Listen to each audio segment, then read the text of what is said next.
چار ایسی نعمتیں ہیں کہ اگر یہ نعمتیں کسی کو ادا ہو گئیں، اس کے بعد کے جو نتائج ہیں اس سے اس کو کوئی روکنے والا نہیں ہے۔ یعنی اگر یہ چار چیزیں مل گئیں تو اس کے بعد بھی چار چیزیں ہیں جو انسان کو حتمی طور پہ مل کے رہیں گی۔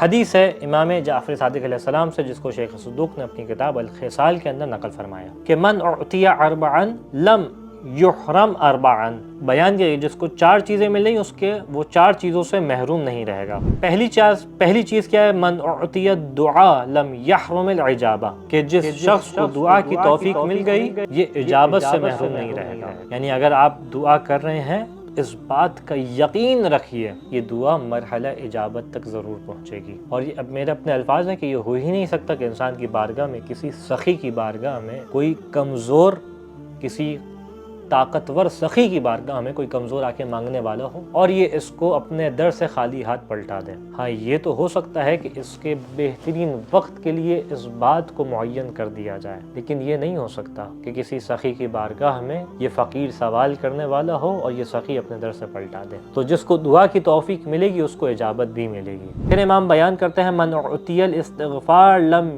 یحرم التوبہ، جس کو استغفار کی توفیق مل گئی کو حتمی طور پہ توبہ سے محروم نہیں رہے گا، یعنی اس کو توبہ بھی ملے گی، یعنی اس کی استغفار خدا کی بارگاہ میں قبول بھی ہوگا۔ تو انسان کسی بھی مرحلے پہ چلا جائے، کوشش کرے کوئی بھی عمل ہو جائے اس سے اپنے آپ کو خدا کی بارگاہ میں استغفار سے نہ روکے، خدا کی بارگاہ میں استغفار کرے، خدا کی بارگاہ میں عذرخواہی پیش کرے، اس کی توبہ مرحلہ اجابت تک پہنچے گی۔ پھر امام نے بیان کیا کہ من اعطی الشکر لم یحرم الزیادہ، جس کو شکر ادا کرنے کی توفیق مل گئی اس کا نتیجہ یہ ہوگا کہ اس کو اور مزید ملے گا، یہ مزید عطا ہونے سے محروم نہیں رہے گا۔ تو انسان کوشش کرے اپنی زندگی کے اندر خدا کی نعمتیں، کتنی نعمتیں انسان کے ارد گرد ہیں، ہر نعمت کے اوپر خدا کا شکر ادا کرتا دکھائی دے۔ جب یہ ان نعمتوں کے اوپر خدا کا شکر ادا کرتا دکھائی دے گا تو نتیجہ کیا ہوگا؟ ان شکرتم لازیدنکم، اگر تم شکر کرو گے تو ہم مزید اضافہ کر دیں گے، مزید زیادتی عطا کریں گے۔ تو اگر اس نے شکر کیا ہے تو یہ